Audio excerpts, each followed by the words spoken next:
السلام علیکم ورحمۃ اللہ وبرکاتہ۔ حضرت مولانا ارشد مدنی صاحب دامت برکاتہم العالیہ کا الیکشن کے موقع سے یہ واضح مشورہ ہے کہ جہاں کہیں سیکولرازم کے علمبردار افراد آگے بڑھ رہے ہوں ان کو آگے بڑھا دیا جائے اور ان کو کامیاب کیا جائے۔ اور ہم بھی اس سلسلے میں مشورہ دیتے ہیں کہ بھائی ہمارے ابھی یہی نظریہ ہے کہ ہندوستان کے اکثر و بیشتر علاقوں میں مسلم آبادیاں نہیں ہیں، وہاں پر غیر مسلم آبادیاں ہیں،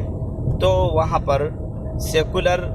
جو مائنڈ کے سیکولر مزاج کے امیدوار ہوں ان کو کامیاب کیا جائے۔ لیکن وہ علاقے جہاں پر مسلمان اکثریت میں ہیں اور MIM کا کینڈیڈیٹ کھڑا ہے تو ہم یہ گزارش کرنا چاہیں گے کہ وہاں پر آپ MIM کو مضبوط کرنے کی کوشش کریں۔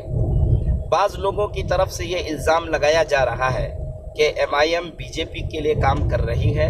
اور MIM کے سپریم لیڈر اسد الدین اویسی صاحب BJP کے ایجنٹ ہیں۔ بعض معتبر افراد کے ذریعے مجھ تک بھی یہ بات پہنچی، تو کل علماء کرام کے وفد کو لے کر میں نے خود اسد الدین اویسی صاحب سے ملاقات کی اور اس سلسلے میں وضاحت طلب کی، تو انہوں نے مجھ سے یہ کہا کہ جو صاحب بھی یہ بات میرے سلسلے میں کہہ رہے ہیں، میں ان کے لیے عمرے کا ٹکٹ دیتا ہوں، میں بھی خود عمرے میں چلتا ہوں، روضہ رسول میں جا کر نبی پاک صلی اللہ علیہ وسلم کے قدمین مبارکین کی طرف ہم لوگ کھڑے ہو جائیں گے۔ اگر ان کے پاس میرے سلسلے میں یہ واضح دلیل ہے کہ میں BJP کا ایجنٹ ہوں اور BJP کے لیے کام کر رہا ہوں، تو وہ میری ہلاکت کے لیے بد دعا کریں گے وہاں کھڑے ہو کر کے، اور میں ان کی بد دعا پہ آمین کہوں گا۔ اس سے بڑی اور کوئی بات نہیں ہو سکتی ہے۔ میں نے اور بھی بہت ساری باتیں ان سے کی جس کا جواب انہوں نے بڑی جرأت مندانہ طریقے سے دیا، اور میرے ساتھ علماء کرام کا ایک پورا وفد تھا، مختلف لوگوں نے مختلف باتیں کی۔ لہذا میں اس سلسلے میں مکمل شرح صدر ہوں کہ MIM BJP کے لیے کام نہیں کر رہی ہے۔ MIM کے سپریمو اسد الدین اویسی صاحب BJP کے ایجنٹ نہیں ہیں۔ نمبر ایک بات ہماری یہ تھی۔ نمبر دو، کشن گنج اسمبلی حلقے کے سلسلے میں میں یہ گزارش کروں گا کہ ابھی تک کے سروے کے مطابق اور حالات کے مطابق 70% ووٹرز کا جو رجحان ہے وہ یہ ہے کہ MIM کو ووٹ ڈالا جائے، پتنگ میں ووٹ ڈالا جائے، قمر الہدا کے لیے ووٹ ڈالا جائے اور قمر الہدا صاحب کو کامیاب بنایا جائے۔ بعض لوگوں کے ذریعے یہ جو افواہ پھیلائی جا رہی ہے کہ کامیاب ہونے والا جو لیڈر ہے وہ کانگریس کا ہے، اور اگر اس کو کامیاب نہیں کرایا گیا تو BJP کامیاب ہو جائے گی، یہ ایک دھوکہ ہے۔ حقیقی بات یہ ہے کہ آپ ایک جیتے ہوئے لیڈر کو، جیتے ہوئے MLA کو،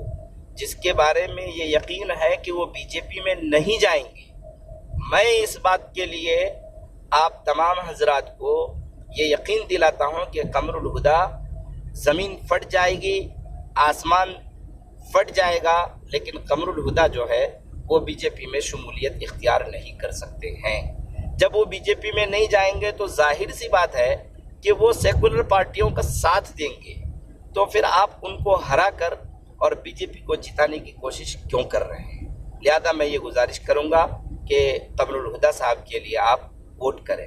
تیسری بات یہ ہے، امتیاز جلیل صاحب بھی جو اورنگ آباد سے MIM کے MP ہیں، ان سے بھی ہم لوگوں کی بات ہوئی جب MP کا الیکشن ہوا تھا، اور اس وقت شیو سینا اور BJP کا گٹھ بندھن تھا۔ اس وقت شیو سینا کے لیڈر کو وہاں پر امتیاز جلیل نے ہرایا، جو کہ BJP کے ساتھ گٹھ بندھن کیا ہوا تھا۔ اگر MIM BJP کے لیے کام کرتی یا فرقہ پرست پارٹیوں کے لیے کام کرتی تو کیا ضرورت تھی کہ امتیاز جلیل صاحب وہاں پر BJP کے کینڈیڈیٹ کو ہراتے اور اپنی جیت درج کرواتے؟ اور پھر جیت ہو جانے کے بعد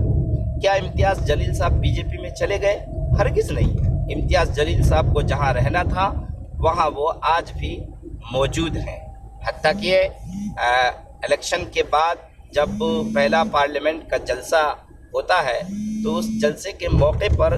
تمام جو MPs ہوتے ہیں ان کا ایک گروپ پوسٹ بنایا جاتا ہے، جس میں